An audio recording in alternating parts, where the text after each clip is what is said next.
Well, alam po niyo, regardless kahit sino speaker dyan, pag ang speaker ay sumusunod sa dikta ng presidente, ang ganun din yan. Nagpalit ka lang ng tao, pero yung patakaran, yung pagpapatupad ng gusto ng presidente ng bansa, ganun pa rin. Kung magpapalit ka, kailangan yung hindi sumusunod sa kagustuhan, sa utos. Sa ngayon, kalakaran talaga dito sa ating bansa, ang speaker, hindi magiging speaker kung hindi yan tao ng presidente. Hindi, walang lalabas na speaker dyan kung hindi yan kasama, kaalyado at susunod sa mga kagustuhan ng presidente.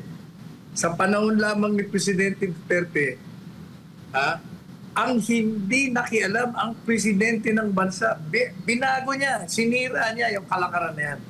Hindi siya nakialam.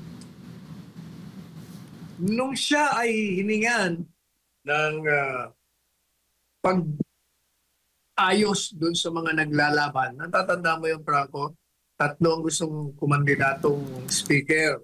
Yes. Si Cayetano, sino pa yung isa?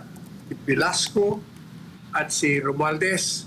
Magkakampihan pero hindi sila magkaisa. So ang ginawa nila, pumunta sila kay Presidente. Hindi si Presidente nakialam nakiusap sila, sir. Pwede po ba ayusin nyo kami? Hindi kami nagkakasundo rito. Sige. Hindi sabi naman ng Presidente, sis kayo naman lumapit sa akin, hindi naman ako nakikialam dyan. Bakit di nyo lang pagkatian, power sharing na lang kayo? Kaya nagkasundo si Velasco, si Cayetano, na-itsupwera si Martin Romualdez. Kaya ngayon kumagana si Martin Romualdez sa speaker. Kaya sunod sila sa kanya lahat. Yan ang nangyari.